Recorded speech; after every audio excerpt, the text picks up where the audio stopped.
نور سے ہوگی۔ جب امتیوں سے نور نکلا، سنی شیعہ وہابی بنتا گیا۔ اگر دوبارہ نور آ جائے کبھی نہیں کہیں گے میں سنی ہوں، میں شیعہ ہوں، میں وہابی ہوں، یہی کہیں گے بس امتی ہوں تمہارا یا رسول اللہ۔ نعرہ تکبیر، نعرہ رسالت، نعرہ غوثیہ، نعرہ حیدری۔ مولانا رومی رحمۃ اللہ فرماتے ہیں کہ کامل مرشد کے بغیر یہ نفس پاک نہیں ہو سکتا۔ آپ نے عالموں کو بھی کہا کہ مولوی ہرگز نشد مولائے روم تا غلام تبریزی نشد، کہ مولوی کبھی بھی مولائے روم نہیں بن سکتا جب تک کسی تبریز کا غلام نہ رہے۔ مولوی کو ایک علم ملا، علم ظاہر ملا۔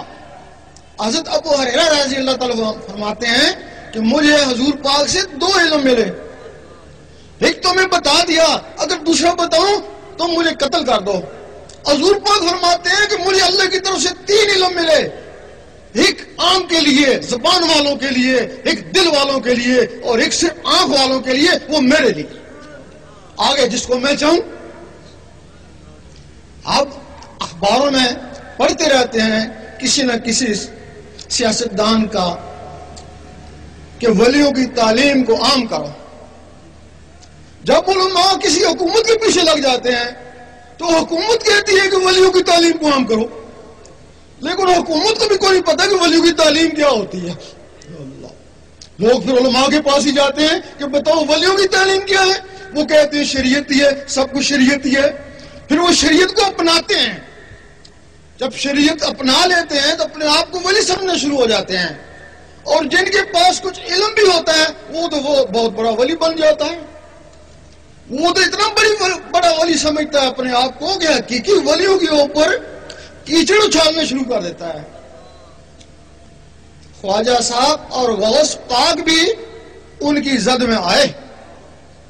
حضرت امام حسین رضی اللہ تعالیٰ پر جو شہادت کے فتوے لگے، ان میں بھی ان کا ہاتھ تھا۔ عبادت نہ کرنا اتنا بڑا جرم نہیں جتنا بڑے جرم کسی اللہ کے ولی کو ستانا ہے۔ اللہ، اور اس کے لیے کسی شاعر نے کہا ہے مسجد ٹامی مندر ٹامی جو کچھ ٹہندا ہی ایک بندے دل نہ ٹامی رب دلاں وچ رہنا۔ ان لوگوں کے دلوں میں اللہ رہتا ہے۔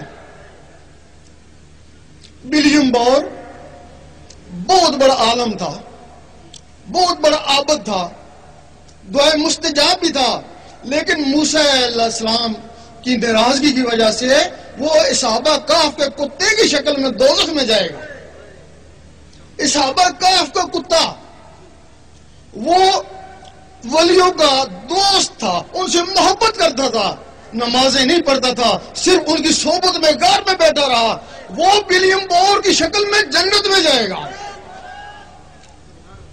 ابلیس نے آدم علیہ السلام سے حسد کیا اور وہ لعنتی ہو گیا۔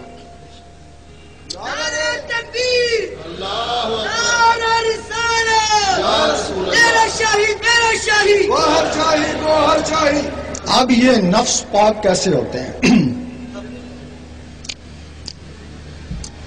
ایک سکھ نے کہا کہ تمہارے اکابر کہتے ہیں کہ قرآن میں نور ہے۔ وہ کہنے لگا کہ میں تمہارا